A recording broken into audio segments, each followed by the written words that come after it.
உட்காருங்க. மாண்பு உறுப்பினர்கள் நீங்க இங்க உட்காருங்க, அமைதியா உட்காரு. நீங்க எல்லாம் உட்காருங்க. உட்காருங்க உட்காருங்க. மாண்புமிகு நீங்க எல்லாரும் உட்காருங்க உட்காருங்க உட்காருங்க உட்காருங்க உட்காருங்க. அமைதியா உட்காருங்க. இருங்க உட்காருங்க. அப்புறம் நீங்க என்ன உட்காருங்க. நான் கொடுப்பேன். உட்காருங்க. நான் பாயிண்டா வர கொடுங்க. நான் கொடுக்குறேன். உட்காருங்க உட்காருங்க உட்காருங்க உட்காருங்க உட்காருங்க உட்காருங்க உட்காருங்க உட்காருங்க உட்காருங்க உட்காருங்க உட்காருங்க. மாண்புமிகு முதல்வர் அவர்கள் போர்வையாக நிதானமாக சொல்லிக்கொண்டே இருக்கிறார். நீங்க குறிப்பெடுத்து வைத்துக் கொள்ளுங்கள். பேசி முடித்தவுடன் நான் உங்களுக்கு அவகாசம் தருகிறேன். நீங்க ஒண்ணு ஒண்ணா சொல்லுங்க, என்ன என்பது நீங்க சொல்லுங்க. உங்க சொல்லுகிற வாய்ப்பை நான் உங்களுக்கு தருகிறேன். இப்போது மாண்புமிகு முதலமைச்சர் உங்கள் உரையை தொடரலாம்.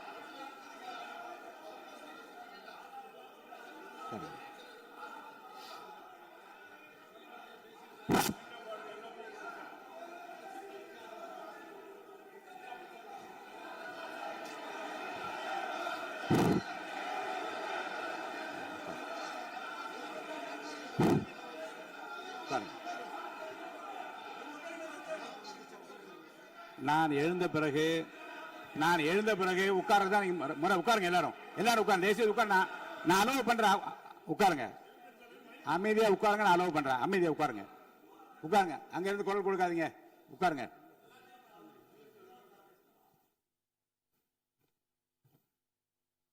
இனிமையான இந்த விவாதத்தில் இதுவரை குறுக்கீடுகள் இல்லாமல்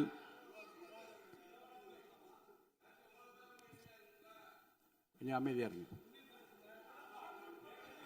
மாண்புமிகு முதல்வர் அவர்கள் பேசி முடித்தவுடன் பாயிண்ட் ஆஃப் ஆர்டர் கேட்டிருக்கேன். நான் அனுமதிக்கிறேன். எதிர்கட்சி தலைவருக்கு மட்டும் நான் அனுமதி தருகிறேன். அவர் எழுந்து பேசலாம். மாண்பு முதலமைச்சர் நீங்க கண்டினியூ பண்ணி முடிக்கலாம். நீ எல்லாரும் எழுந்துச்சீங்கன்னா சரி வராது. உட்காருங்க. நான் சொல்லியிருக்கேன். உட்காருங்க உட்காருங்க உட்காருங்க.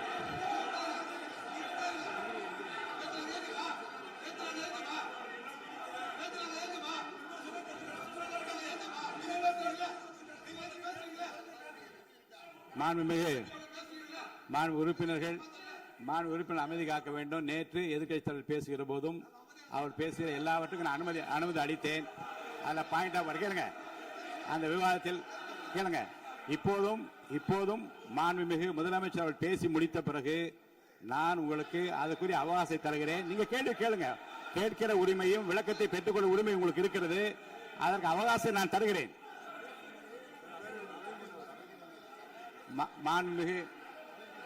மாண்புமிகு உறுப்பினர் அமருங்க. நான் என் தீர்ப்பை சொல்லுகிறேன். மாண்புமிகு முதலமைச்சர் அவர்கள் பேசி முடித்தவுடன் எதிர்க்கட்சி தலைவருக்கு அந்த வாய்ப்பை நான் தருகிறேன். நிச்சயமா அந்த கேள்வி கேட்கலாம். உட்காருங்க. எல்லாரும் பேரவை முன்னவர் பேசுங்க. மாண்பு பேரவைத் தலைவர் அவர்களே, இன்று இவர்கள் முயற்சி செய்வது அவர் ஆளுங்கட்சியாக இருக்கின்ற போது இருங்க, நான் சொல்லிடுறேன் பிளீஸ். ஒரே நிமிஷம் நான் சொல்லிடுறேன் பிளீஸ்.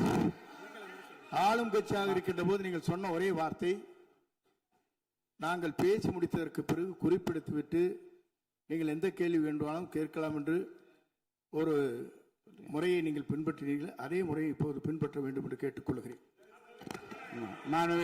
பள்ளிக்கல்வித்துறை அமைச்சர். மாண்புமிகு பேரவைத் தலைவர் அவர்களே, நேற்றைய தினம் கூட எதிர்க்கட்சி தலைவர் சொன்னதை முழுமையாக கேட்டு இறுதியில் ஒரு வாய்ப்பு தந்தீங்க. அதுவும் இல்லாம இந்த நேரத்தில் நேரலையில் நீங்களும் பாக்குறீங்க. அங்கிருந்து ஒருமையில் விழித்து இந்த பக்கம் இருக்க உறுப்பினர்களை பார்த்து அப்படின்னு ஒருமையில் விழிப்பதை உங்கள் மூலமாக கண்டிக்கிறேன். அந்த வார்த்தையை அவை குறிப்பிலிருந்து நீக்கணும். கண்ணியம் காத்து முதல்வர் முழுமையாக பேசுவதை காத்து கண்ணியம் காத்து இந்த சபைக்கு ஒரு மரபு இருக்கிறது. அதை மூத்த உறுப்பினர்கள் பின்பற்றபடி உங்கள் மூலமாக கேட்டுக்கொள்கிறேன். மாண்புமிகு முதலமைச்சர் அவர்கள் உரையை தொடரலாம். நான் தரேன். நான் உறுதியாக மாண்புமிகு முதலமைச்சர் அவர்கள் பேசி முடித்தவுடன் எதிர்க்கட்சி தலைவருக்கு அந்த வாய்ப்பு தரப்படும் என்பதை உறுதியாக சொல்லிவிட்டேன். இடையிலே குறுக்கீடு செய்யாமல் அந்த பேச்சு முழுமையாக பேசி முடிக்க நீங்கள் அனுமதி வழங்க வேண்டும் என்று கேட்டுக்கொள்கிறேன். அமைதியா உட்காருங்க, அவங்க பேசி முடிக்கட்டும், நீங்க கேளுங்க. நான் என்ன சொல்றேன், கேட்கிற உரிமையும் விளக்கத்தை கேட்டு பெற உரிமை உங்களுக்கு இருக்கிறது. ஆனா இடையிலே குறுக்கீடு செய்யாமல் அதை முடிக்கும்படி நான் கேட்டுக்கொள்கிறேன். மாண்புமிகு முதலமைச்சர் அவர்கள் தொடர்ந்து நீங்க பேசலாம்.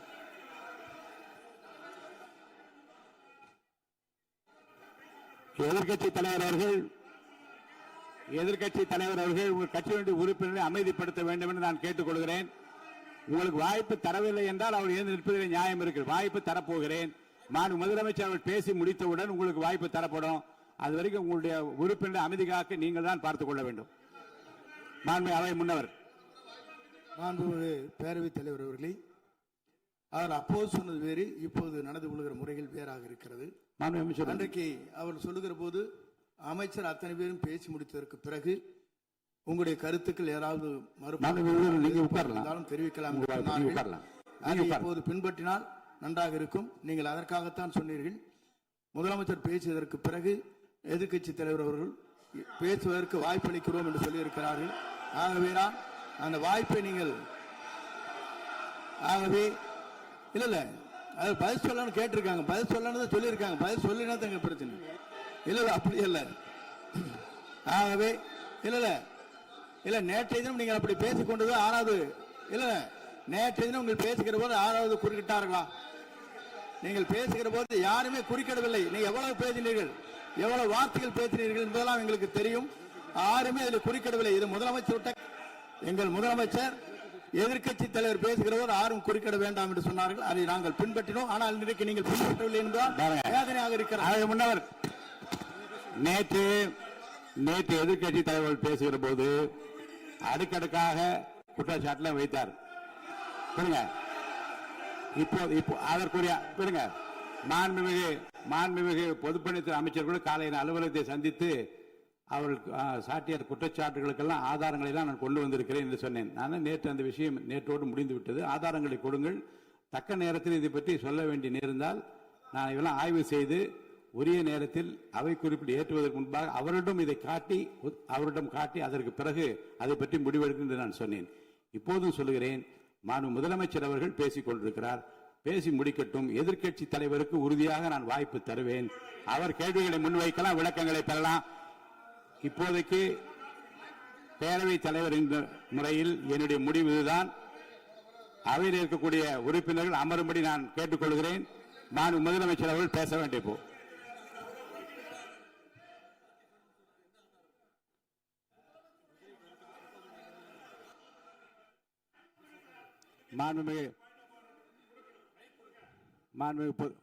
இருங்க. அதை முன்னவர் பேரவைத் தலைவர் அவர்களே, நேற்றைய தினம் நீங்கள் முழுமையாக பேசினீர்கள். உங்கள் பேச்சுக்கள் எப்படி இருந்தது என்பதும் நாடறியும். இருந்தாலும் கூட நாங்கள் அமைதியாக இருந்தோம். இல்ல நீங்க இருங்க. ஒவ்வொரு வார்த்தைக்கு இருங்க. நீங்க மின்வெட்டையில நீங்க சொன்னீங்க. உங்களுடைய முன்னாள் அமைச்சர் ஆற்காடு வீராசாமி இருக்கிற போது மின்வெட்டால் தான் நாங்கள் ஆட்சியே மாறியது என்றெல்லாம் சொன்ன கதையெல்லாம் இருக்கு. அதெல்லாம் சொன்னோம்னாங்க. நாங்களே அமைதியா இருந்தோம். அதுக்காக நீங்க தயவு செய்து எதிர்க்கட்சி தலைவருக்கு வாய்ப்பளிக்கிறார்கள். அந்த வாய்ப்பை நீங்கள் அவர் முதலமைச்சர் பேசுவதற்கு பிறகு பேசினால் அழகாக இருக்கும். அவை முன்னர் பள்ளிக்கல்வித்துறை அமைச்சர். மாண்புமிகு பேரவைத் தலைவர் அவர்களே, அவர் ஒரே ஒரு வார்த்தையை தான் சொன்னார். பார்ட்டி ஃபண்ட் என்ற வார்த்தையை கேட்டு எதிர்க்கட்சி நண்பர்கள் கோபப்படுகிறார்கள். ஆனால் அதன் மீது உங்களுக்கு பாயிண்ட் ஆஃப் ஆர்டர் தருவதாகவும் நீங்கள் சட்டப்பேரவைத் தலைவர் சொல்கிறீர்கள்.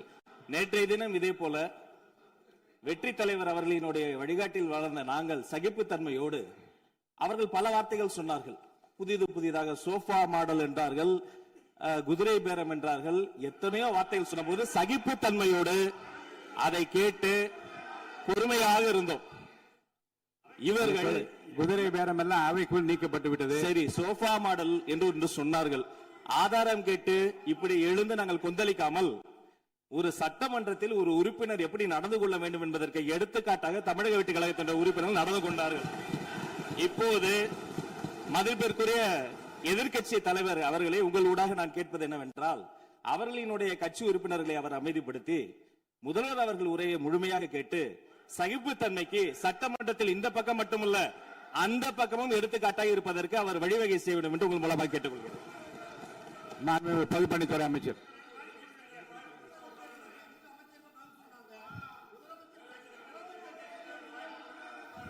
மாண்புமிகு பேரவைத் தலைவர் அவர்களே, திராவிட முன்னேற்ற கழகம் முதல் நாளில் இந்த சபையுடைய மரபையும் பாரம்பரியத்தை பற்றியும் நமக்கு வகுப்பெடுத்தார்கள். அந்த மரபுப்படி எங்களுடைய தலைவருடைய வழியில் இந்த சட்டசபையுடைய நிகழ்வுகளில் நாங்கள் கலந்து கொண்டிருக்கிறோம். நேற்றைய எதிர்க்கட்சி தலைவர் பேசும்பொழுது எவ்வளவோ வார்த்தைகள் உண்மைக்கு புறம்பாக சட்டத்திற்கு எதிராக ஒரே நிமிஷம் பேசுறேன். சட்டத்திற்காக பேசும்பொழுது நாங்கள் அமைதியாக இருந்தோம். ஒரு 2-3 முறை தான் அவரு பேசும்போது மினிஸ்டர்கள் நின்னாங்க. ஆனா இன்னைக்கு மாண்புமிகு முதலமைச்சருடைய முதல் உரை, கடந்த 4 நாட்களாக திராவிட முன்னேற்ற கழகம் முதலமைச்சர் ஏன் பேசலன்னு சொல்லிட்டே இருந்தாங்க. இன்னைக்கு பேச ஆரம்பிச்ச உடனே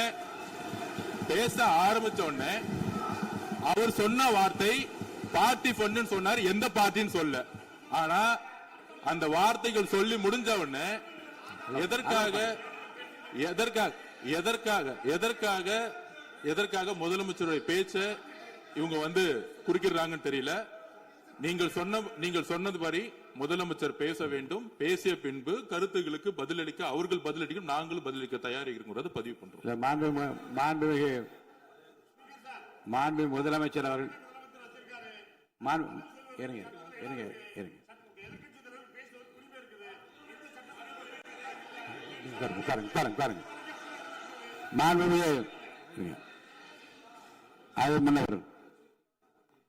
மரபு இருக்கிறது, எப்போது வேணும் பாயிண்ட் ஆஃப் ஆர்டர் இருக்கலாம். இருந்தாலும் கூட நீங்க அந்த மரபை நீங்க கடைபிடித்தீங்களா உங்க ஆட்சியில? நீங்க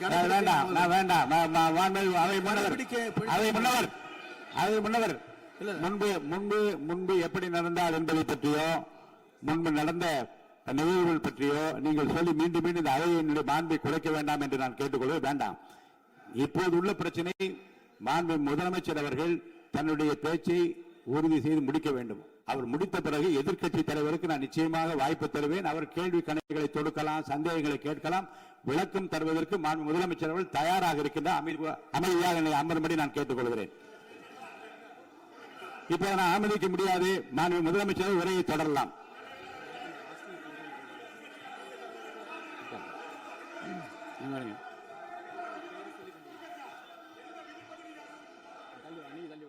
மாண்புமிகு உறுப்பினர் ஆஸ்டின் உங்க இடத்துல போய் உட்காருங்க. மாண்புமிகு உறுப்பினர் ஆஸ்டின், நீங்க ஒரு மூத்த உறுப்பினர், சபை விதிகளை நன்கு தெரிந்த ஒரு உறுப்பினர், நீங்க போய் இடத்துல உட்காருங்க. முதல்ல மாண்புமிகு முதலமைச்சர் அவர்கள் உரையை தொடரலாம். இப்போது எந்த விதமான பாயிண்ட் ஆஃப் ஆர்டர்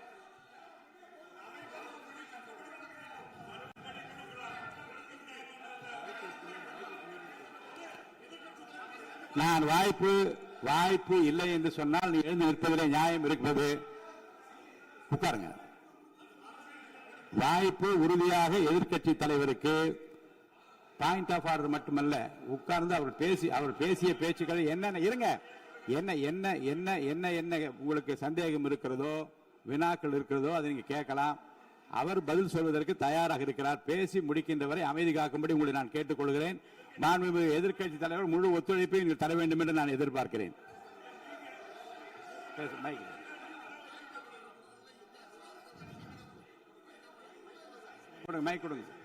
மாண்புமிகு எதிர்க்கட்சி தலைவர், பேரவைத் தலைவர், நீங்க உட்காருங்க. நேற்று நான் பேசும்போது சில அமைச்சர்கள் குறுக்கிட்டு பேசினாங்க, அதற்கு நீங்க அனுமதி கொடுத்தீங்க.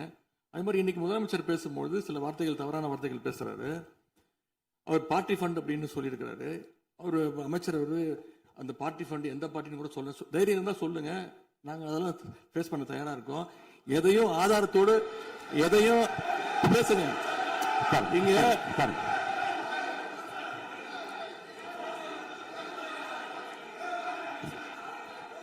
அது மாதிரி பேரவைத் தலைவர் அவர்களே, நேற்று நான் பேசி முடிஞ்சோடனே நீங்க வந்து அவை முடிஞ்சிருச்சுன்னு சொல்லிட்டீங்க.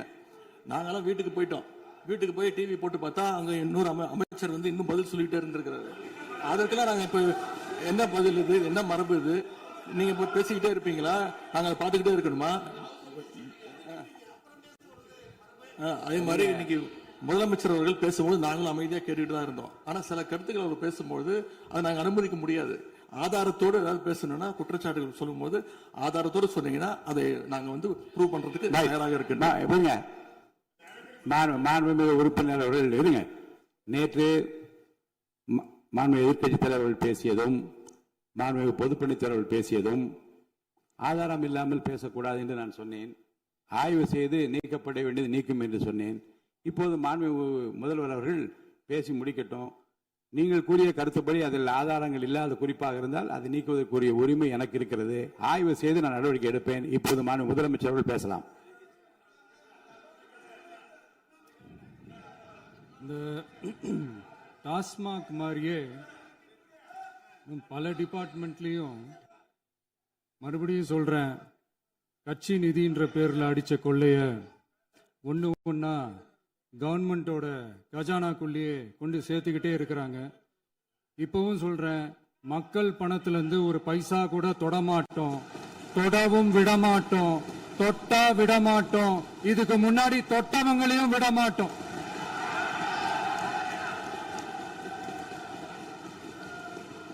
ஒவ்வொரு ஊழலா வெளியில வரும் போலயே ஒவ்வொரு வேஷமா கலைஞ்சிரும் போலயே இங்க இருக்கிற நிறைய பேரு நடுங்கி போய் இதுல நம்ம மேல அவதூறு வேற.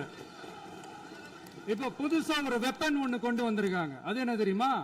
அவங்க தயவால தான் நம்ம ஆட்சி நடக்குதாம். மக்கள் தயவால இந்த ஆட்சி நடந்துகிட்டு இருக்கு. மனசாட்சி உள்ள சக்திகளோட ஆதரவால இந்த ஆட்சி நடந்துகிட்டு இருக்கு. நாங்க தான் அனுப்பி வச்சோம் அப்படின்றாங்களே. அனுப்பி வச்சவங்களுக்கு மினிஸ்ட்ரியில இடம் கொடுத்தா ஏன் கதறீங்க? ஏன் இவ்வளவு கோவம்? ஏன் இவ்வளவு கதறல்ஸ்? இதுல இன்னொரு முக்கியமான விஷயம், மார்க்சிஸ்ட் கம்யூனிஸ்ட் கட்சி நமக்கு ஆதரவு கொடுத்தது சுயேட்சையா எடுத்த முடிவுன்னு சொல்றாங்க. அதே மாதிரி இந்திய கம்யூனிஸ்ட் கட்சி நமக்கு ஆதரவு கொடுத்தது சுயேட்சையா எடுத்த முடிவுன்னு சொல்றாங்க. இதுல எங்க இருந்து நாங்க தான் அனுப்பி வச்சோம்னா புரியலையே. மக்களுக்கு நல்லா புரியும், எல்லாத்தையும் தெளிவா பார்த்துக்கிட்டு இருக்கிறாங்க.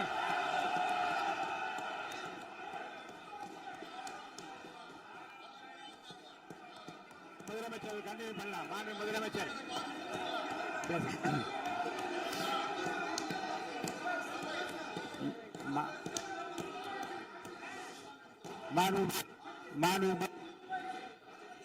முதலமைச்சர் கண்டினியூ பண்ணலாம்.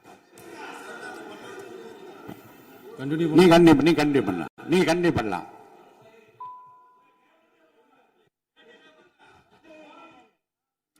இந்த சமூக நீதி அரசுன்னு சொல்றவங்களை பார்த்து கேட்கிறேன், நம்ம பட்டியலின சகோதரர்களுக்கு எத்தனை அமைச்சர் பதவி கொடுத்தீங்கன்னு கொஞ்சம் சொல்ல முடியுமா?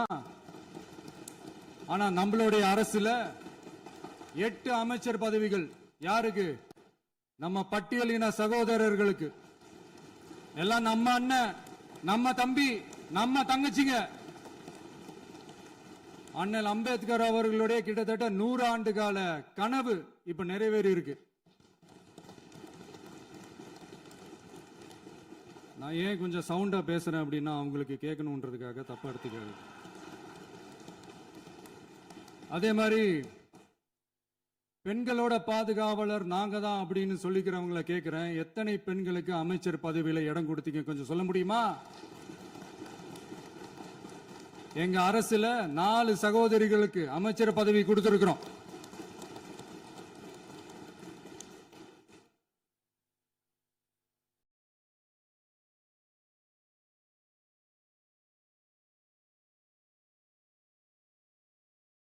அதனால மக்களால் நிராகரிக்கப்பட்டு மக்களால் அகற்றப்பட்டவங்களுக்கு ஒன்னே ஒன்று சொல்லிக்கிறோம், தப்பே செய்ய மாட்டோம், ஊழலே செய்ய மாட்டோம், நேர்மையா தான் இருப்போம், நியாயமா தான் இருப்போம் அப்படின்னு சொல்றவங்களால மட்டும்தான் கூட்டணி ஆட்சி அமைக்க முன்வரும். ஆட்சியிலையும் பங்கு, அதிகாரத்திலையும் பங்கு கொடுக்க முன்வரும். ஊழல்லையே ஊறி போனவங்களால இந்த கூட்டணி ஆட்சியோ, ஆட்சியிலையும் பங்கோ, அதிகாரத்திலையும் பங்கு கொடுக்க முன்வராது.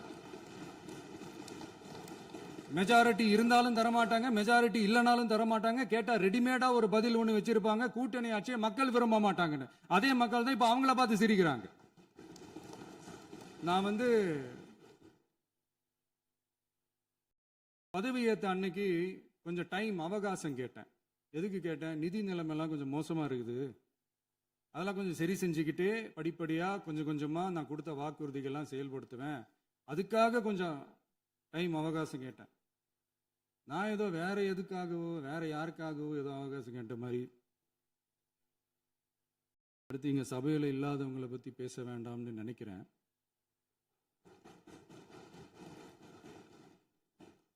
இங்க நம்மளை பத்தி அவதூறு பரப்புறதோட மட்டும் இல்லாம இப்ப நம்ம மக்கள் மேலேயும் அவதூறு பரப்ப ஆரம்பிச்சிட்டாங்க.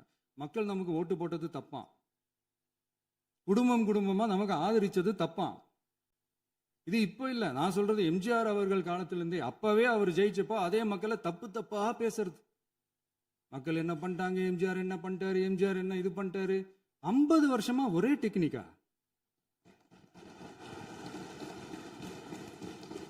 டெக்னாலஜி எல்லாம் மாறி வேற எங்கேயோ போயிட்டு இருக்கு பஸ்.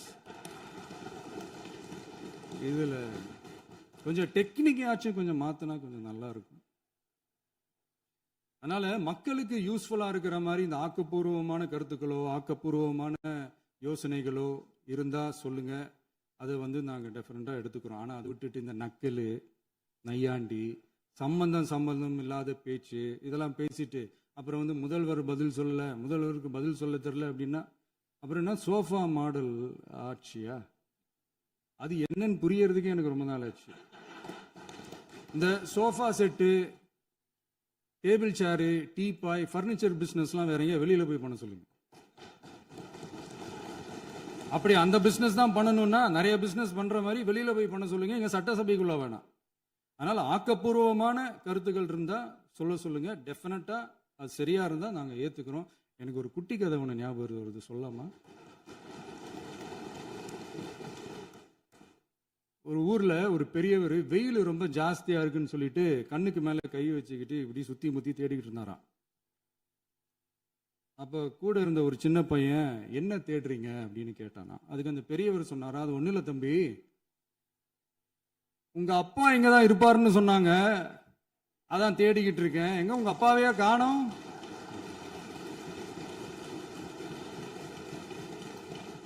இல்ல அந்த எங்களுக்கும் நக்கலா நையாண்டியா சம்பந்தம் இல்லாத குட்டி கதை இதெல்லாம் எங்களுக்கும் பேச தெரியும். அந்த கதையில பெரியவர் அப்படி சொன்னாராம், தப்பா எடுத்துக்காதீங்க. அந்த கதையில பெரியவர் அப்படி கேட்டாராம். அதனால யாரும் இங்க டென்ஷன் ஆக வேணாம். அதனால இன்னொரு இந்த என்னுடைய உரையை முடிக்கிறதுக்கு முன்னாடி போயிட்டாங்க, பேசலாமா? நிறைய உங்க கருத்துக்களை நீங்க முழுமையாக மன நிறைவோடு பேசலாம். டிவியில் பார்த்தோம். சரி, அதான் 5 நிமிஷம் பேசுனதுக்கே கொளத்தூரி இந்த ஆட்டம் ஆயிடுச்சு. பேசுனா அப்புறம் என்ன பண்றது? கடைசியா நான் இந்த உரையை முடிக்கிறதுக்கு முன்னாடி ஒரு முக்கியமான ஒரு விஷயம் பத்தி சொல்லணும். ஆளுநர் உரை அன்னைக்கு இந்த தமிழ் தாய் வாழ்த்துக்கு அப்புறம் தேசிய கீதம் பாடினது தப்பு, தேசிய கீதம் 2 முறை பாடினது தப்பு. அப்படி ஒரு நிகழ்வு இதுக்கு முன்னாடி இந்த சட்டசபையில நடந்ததே கிடையாது. அந்த மரபையே மாத்திட்டீங்க. இப்படி ஒரு பெரிய ஒரு போர் மாதிரி எதிர்கட்சியை சார்ந்தவங்க எல்லாம் சொன்னாங்க இல்லையா? அந்த மாநில உரிமை போராளிகளை, அந்த மரபு காக்கிற உரிமை போராளிகளை ஒரே ஒரு கேள்விதான் கேட்கணும். 2021 ஆகஸ்ட் 2 ஞாபகம் இருக்கா? Centenary celebration of Tamil Nadu legislature.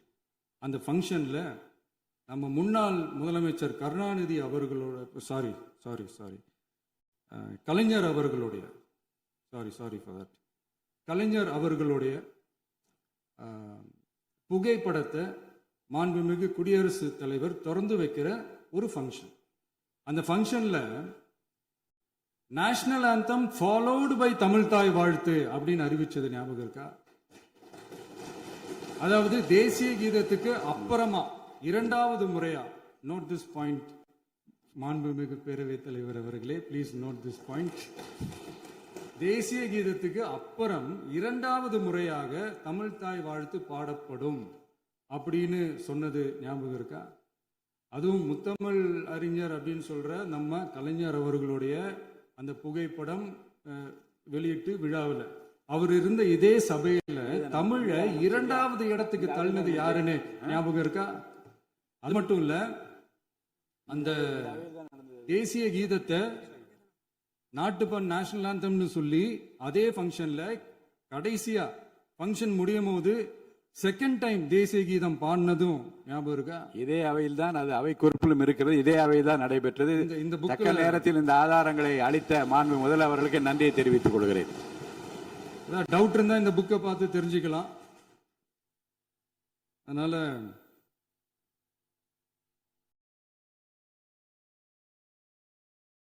எல்லாம் கேட்டா என்ன சொல்லுவாங்கன்னா, அது ஜனாதிபதி கலந்துகிட்ட ஃபங்க்ஷன், அதெல்லாம் அப்படிதான், அதெல்லாம் கண்டுக்க கூடாது அப்படின்னு சொல்லுவாங்க. இதே மாதிரிதான் பேசுறது ஒண்ணு செய்யறது ஒண்ணு, செய்யறது ஒண்ணு பேசுறது ஒண்ணு. இதெல்லாம் மக்கள் பார்த்துக்கிட்டு இருக்காங்க. எலெக்ஷனுக்கு முன்னாடி தான் அப்படி செஞ்சுக்கிட்டு இருந்தாங்க, இப்போ எலெக்ஷனுக்கு அப்புறம் அதே தான் செய்யறாங்க. இந்த விஜயையும் சாமானியர்களின் உண்மையான சமூக நீதி அரசையும் அவமானப்படுத்துறதுக்கு தான் அவங்களோட அந்த பொலிட்டிக்கல் சீனியாரிட்டி அது பயன்படுத்துது போல. சரி, செய்யட்டும், நல்லா செய்யட்டும். இப்போ ஆனாலும் நம்மளுடைய மாநில உரிமை, மொழி உரிமை, உத்தம உத்தரர் போல வேஷம் போடுற எதிர்கட்சிக்கு ஒன்றை மட்டும் ஆணித்தரமாக சொல்றோம். உங்களை மாதிரி தமிழ்னு சொல்லிக்கிட்டு, மொழி, பண்பாடு, கலாச்சாரம்னு சொல்லிக்கிட்டு ரெட்டை வேஷம் போடுறவங்க நாங்க கிடையாது. உலகெங்கும் வாழும் என் தமிழ் சொந்தங்களுக்கு நம்முடைய உத்தரவாதம் தமிழ் தான் எங்க உயிர் நாடி அப்படின்றத மறக்க மாட்டோம். இப்பவும் சொல்றோம், மாநில உரிமையில எப்பவும் உறுதியா இருப்போம். அதே சமயத்துல அரசியல் வேற, ஒன்றிய மாநில அரசுகளுக்கு இடையே இருக்கிற நிர்வாக அணுகுமுறை வேற. இதுல நாங்க ரொம்ப தெளிவா இருக்கிறோம். அதனால எங்களுக்கு பாடம் எடுக்கிறதா நினைச்சுக்கிட்டு உங்க வேஷத்தை நீங்களே கொஞ்சம் கொஞ்சமா கலைச்சிக்கிட்டே வர்றீங்க, மறந்துடாதீங்க. அப்புறம் நேற்று எதிர்கட்சி தலைவர், மாண்புமிகு எதிர்கட்சி தலைவர் பேசும்போது நிறைய பேசினாங்க. அதுல ஒண்ணு மட்டும் அரசு சொல்றதா நினைச்சுக்கிட்டு நம்மளை இன்டைரக்டா ஈவில் அப்படின்ற அந்த வார்த்தையை யூஸ் பண்ணாங்க. எனக்கு ஒண்ணுதான் சொல்லணும்னு தோணுது. ஈவில்ஸ்னு டெவில்ஸ் பேசக்கூடாது.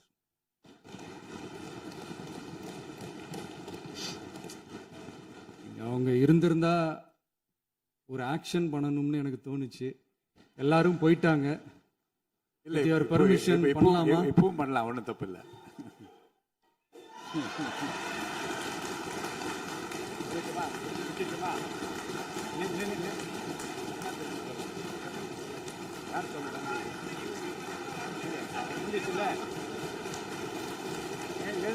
சொல்லட்டுமா?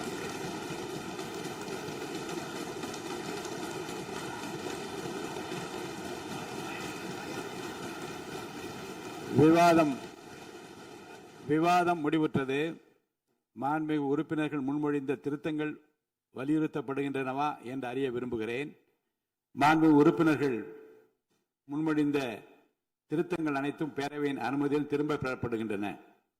2026 ஆண்டு ஜூன் திங்கள் 18ஆம் நாளன்று சட்டமன்ற பேரவைக்கு மாண்புமிகு ஆளுநர் அவர்கள் ஓந்தளித்த பெருரைக்கு தமிழ்நாடு சட்டமன்ற பேரவை உறுப்பினர்கள் பெரிதும் நன்றி உடையவர்களாவர் என்று மாண்புமிகு பேரவை துணைத் தலைவர் திரு மு ரவிசங்கர் அவர்களால் 19/6/2026 நாளன்று முன்மொழியப்பட்ட தீர்மானம் பேரவையின் முடிவுக்கு விடப்படுகிறது. ஏற்போர் ஆம் என்க, மறுப்போர் இல்லை என்க. ஏற்போரே அதிகம் என்று கருதுகிறேன். ஏற்போரே அதிகம். தீர்மானம் நிறைவேறியது. அரசினர் தீர்மானம். பேரவை மீண்டும் கூடும் நாள் குறிப்பிடப்படாமல் ஒத்திவைக்கப்பெறும் தீர்மானம். மாண்புமிகு பேரவை முன்னவர் அவர்கள். மாண்புமிகு பேரவைத் தலைவர் அவர்களே, பேரவை விதி 25(1) கீழ் 1 படி பேரவை மீண்டும் கூடும் நாள் குறிப்பிடாமல் ஒத்திவைப்பு பெறலாம் எனும் தீர்மானத்தை மொழிகிறேன். மாண்புமிகு பேரவை முன்னவர் அவர்களின் தீர்மானம் பேரவையின் முடிவுக்கு விடப்படுகிறது. ஏற்போர் ஆம் என்க, மறுப்போர் இல்லை என்க.